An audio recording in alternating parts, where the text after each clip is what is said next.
ओम श्री साईराम. ओम श्री साई सत्य धर्म परायणाय नमः.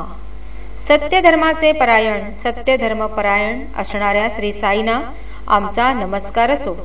धर्म म्हणजे सदाचार, परायण म्हणजे परमोच्च आश्रयस्थान, म्हणजे आत्मसाक्षात्कारातून प्राप्त झालेले सत्य व सदाचारी कर्तव्य यांचे परमोच्च आश्रयस्थान असणाऱ्या श्री साईंना आम्ही वंदन करतो. भगवंतांनी जेव्हा जेव्हा अवतार घेतला तेव्हा प्रत्येक वेळी सत्य व धर्म यांना प्राधान्य दिले आहे.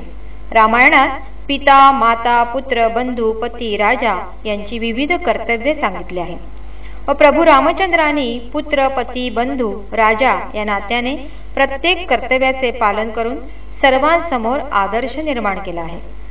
श्रीकृष्ण अवतारात भगवंतांनी धर्म म्हणजेच कर्तव्य, सदाचाराचे अनेक ठिकाणी महत्त्व सांगितले आहे. जसे श्रेयान् स्वधर्मो विगुणः परधर्मात् स्वनुष्ठितात् स्वधर्मे निधनं श्रेयः परधर्मो भयावह.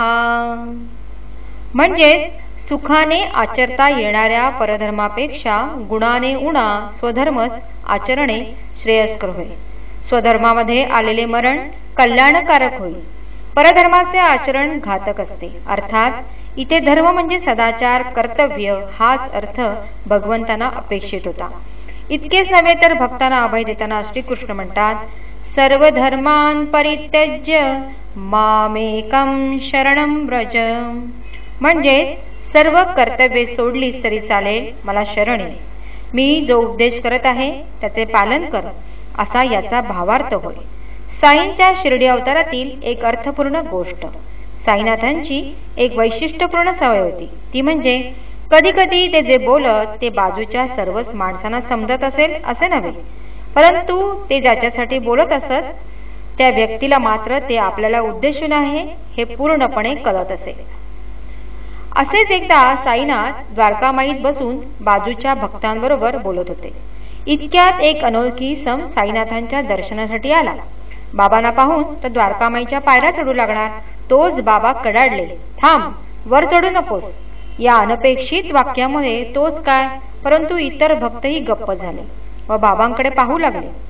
त्या इसमाने काही वेळाने पुन्हा द्वारकामाईच्या पायऱ्या चढण्यास प्रयत्न केला. तेव्हा मात्र बाबा अतिशय संतापले. त्यांची चर्या व डोळे रागाने लाल झाले व ते म्हणाले, तिथेच थांब, पायरी चढू नकोस. बाप विकून आलास ना. हे ऐकताच मात्र तो इसम खजील झाला आणि खाली मान घालून तिथून निघून गेला. कोणालाही या वाक्याचा अर्थबोध झाला नाही. त्या इसमाकडे चौकशी केल्यानंतर कळले की त्याने नुकतेच धर्मांतर केले होते व साईच्या दर्शनासाठी तो आला होता. ही गोष्ट कोणालाही माहीत नव्हती, परंतु सर्व धर्मांची उत्पत्ती ज्या साईपासून झाली आहे त्या साईपासून ही गोष्ट कशी लपून राहणार.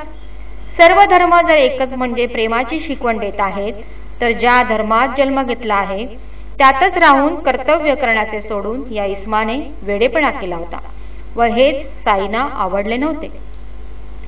सांप्रतच्या सत्यसाई अवतारात स्वामी सांगत आहेत, माझे जीवन हाच माझा संदेश. वयाच्या 10व्या वर्षी त्यांनी ईश्वरामांना सांगितले, मी सेवेसाठी जन्माला आलो आहे. जगाचा उद्धार करण्याचे कार्य त्यांनी अव्याहतपणे सुरू ठेवले आहे. स्वामी म्हणतात, धर्माचे पालन करणे हा सनातन नियम आहे. जर धर्माचे पालन करणे थांबले तर गोंधळाची स्थिती निर्माण होईल.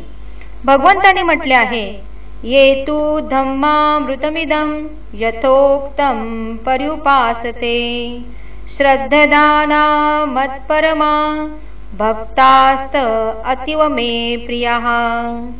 म्हणजे जे मतपरायण भक्त आतापर्यंत सांगितलेल्या अमृततुल्य धर्माचे श्रद्धेने आचरण करतात ते भक्त मला तर अत्यंत प्रिय आहेत.